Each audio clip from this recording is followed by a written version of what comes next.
നമ്മളെ നാട്ടിലെ മീനിന്റെ ചാകര പോലെ സാൽമൺ മീനിന്റെ ചാകരകൾ കിടക്കണം. രാവിലെ 4 മണിക്ക് ഇറങ്ങി സ്പീഡിങ്ങിന് ടിക്കറ്റും വാങ്ങിയിട്ട് 100 കിലോമീറ്റർ അപ്പുറത്തുള്ള ഫിഷ് സ്പോട്ടിൽ ഫസ്റ്റ് എത്താൻ വേണ്ടി ഇറങ്ങിയതാണ്. പക്ഷേ നമുക്കറിയില്ല ഇനി ആൾക്കാരൊക്കെ ഇന്നലെ തന്നെ അവിടെ കടന്നുറങ്ങി. ഇവിടെ നിന്നിട്ട് കാര്യമില്ല, കുട്ടികളിൽ നിന്ന് തീർത്തന്നെ പറഞ്ഞു. പിന്നെ അടുത്ത സ്ഥലം നോക്കി ഇറങ്ങലായി. അങ്ങനെ അടുത്ത സ്പോട്ട് ഫുൾ ആണെങ്കിൽ നേരെ അവിടെ പരിപാടി തുടങ്ങി. ആദ്യത്തെ ഡെല്ലിൽ തന്നെ നമ്മുടെ ചാട്ടക്കാരൻ ഒരു അടിപൊളി സാധനം അടിച്ചു. അപ്പോഴാണ് പക്ഷേ ഓർമ്മ വന്ന് നമ്മൾ നെറ്റ് എടുക്കാൻ മറന്നിരിക്കുന്നത്. ഓൻ്റെ ഒരാഴ്ചത്തെ യൂട്യൂബ് ഫിഷിംഗ് ട്യൂട്ടോറിയലിന്റെ റിസൾട്ടാണ് കാണുന്നത്. പിന്നെ അതിനുശേഷം ആദ്യത്തെ മീനിന്റെ ശാപമാണെന്നുള്ള ഒരു മനുഷ്യന് മീൻ കിട്ടാതെ അങ്ങനെ പരിപാടി എല്ലാം കൊള്ളാവെന്ന് തോന്നിയപ്പോൾ നേരെ വിളിച്ചു നമ്മൾ ആശാന്. മൂപ്പർ വന്ന് ഇതറിയണേക്ക് ഒരു 3-4 വിളിച്ചിട്ട് നിങ്ങൾ നോക്കിക്കോളി എന്നാണ് പറഞ്ഞു. അവസാനം ഇവളെ കൊണ്ട് ഒന്ന് ട്രൈ ചെയ്യിപ്പിച്ചിട്ടാണ് ആശാൻ പരിപാടി കിട്ടിയത്. അപ്പോഴേക്കും നമ്മളെ ലിമിറ്റ് ഒക്കെ കഴിഞ്ഞിനി. പിന്നെ കിട്ടിയ മീനെ തിരിച്ച് പൊഴിക്കാനേ വിട്ടും. കിട്ടാത്തവർക്ക് മീൻ ദാനം ചെയ്ത് നമ്മൾ തന്നെയാണ് മീനായി മൂപ്പരെ കൊണ്ട് മാത്രം. ഇനി ഈ മീനെ കൊല്ലണത് എങ്ങനെയാണെന്നും കൂടി കണ്ടോളി.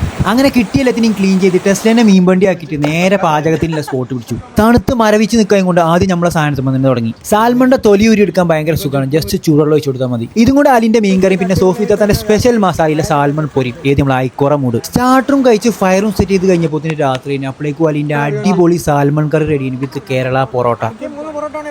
അങ്ങനെ ഒരു നല്ല ദിവസം അവിടെ തീർത്തിട്ട് ബാക്ക് ടു ബേസ്.